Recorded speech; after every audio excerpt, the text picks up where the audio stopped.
As a beginner guitarist, what frustrates you the most? What is keeping you from learning?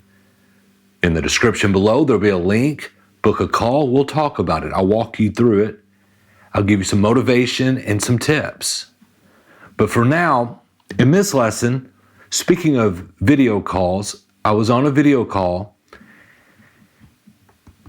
and the person said, they had a friend that told them, don't make a G like this, make it like this. And as a beginner, that can be overwhelming, especially online. There's the right way to make a chord, there's the wrong way to make a chord, and to answer the question, should I make my G like this or like this?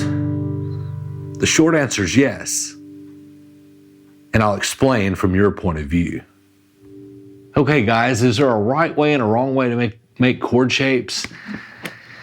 I guess there's a wrong way if it's not efficient. But this is something that,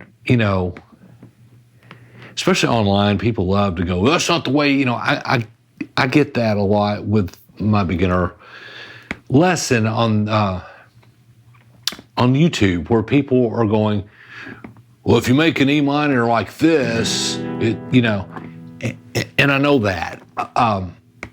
I know what they're saying, and they're not wrong, right? Here's the thing. I developed this course with the main objective to get you to learn guitar and give you quick wins so you don't put it down, okay? There's nothing revolutionary about, people have played the guitar the same way for however many years, right? I'm not reinventing the wheel, but what I did do is I sat and thought about what are all the things that almost made me put it down, and then try to find workarounds, okay? So I start with quick wins. I want you to have quick wins. So I'll teach you an E minor like this. So you can do a easy C like this, and then an easy G like that, because already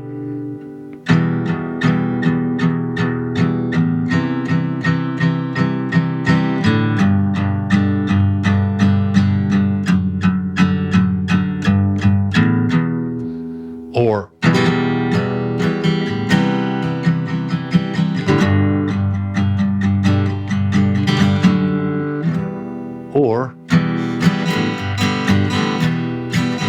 Nirvana's About a Girl. There's a lesson on that if you're interested in learning that.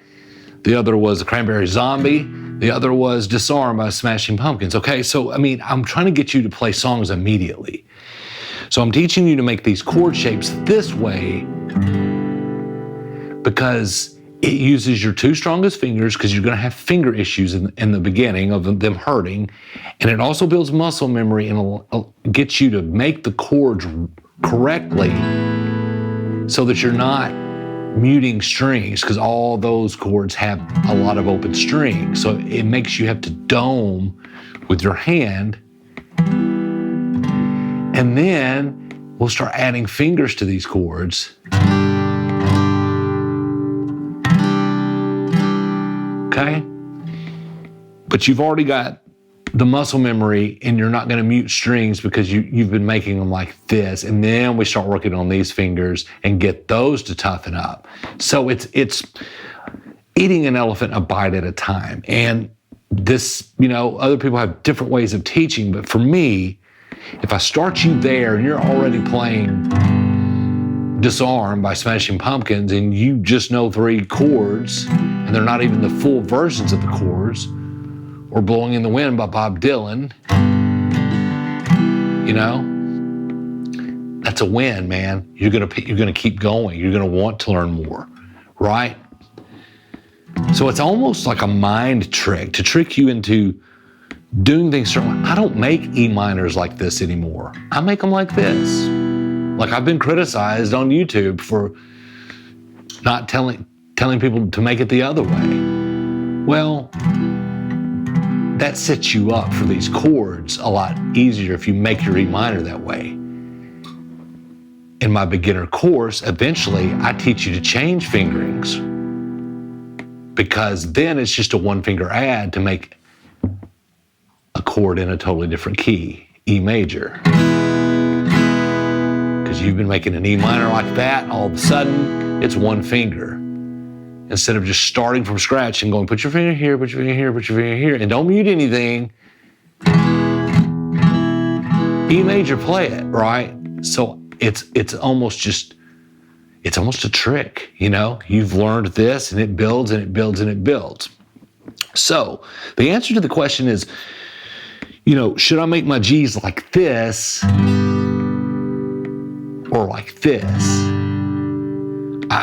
I would recommend learning both, right? And then once you know how to do it, you'll alternate. It depends on what you want to do. When you make your G chord like this opens up all this part of the neck. So if you wanted to do some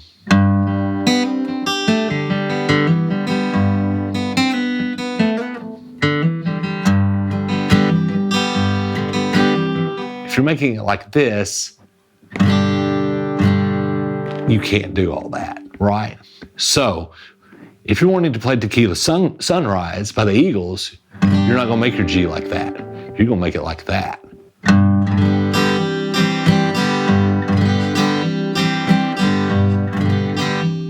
Because it frees all those fingers up, right? But if you're gonna do 3 a.m. by Matchbox 20,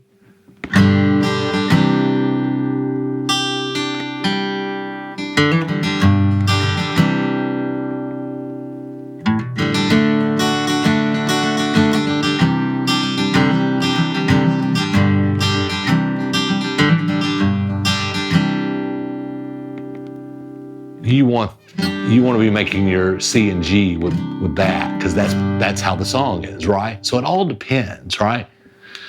Suspicious Minds is another one with the G.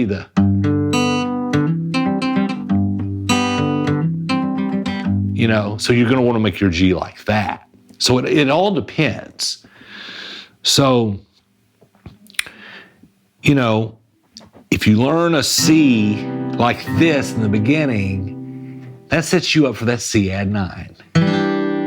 But eventually, I want you to make a C, and I teach you to make a C like this. And then there's the dreaded changing chords quickly from that C into that C. Well, that's when that G like that comes in handy.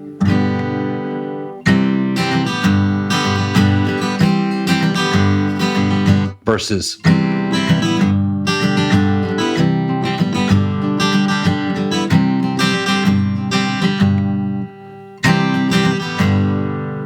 so there is really no right or wrong way. I teach my students to learn both. Learn both ways, but learning is a lot easier when you do it in bits. And you get quick successes and quick wins.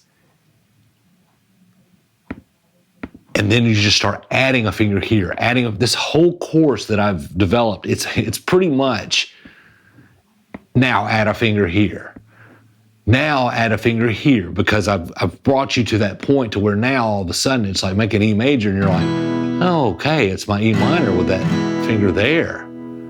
Easy peasy, okay? So again, the answer is it depends on what you want to do with it, right? That is just as much a G as that is, right? Neither one of them is wrong. It just depends on what you want to do with it, okay? Guys, we'll see you in the next lesson.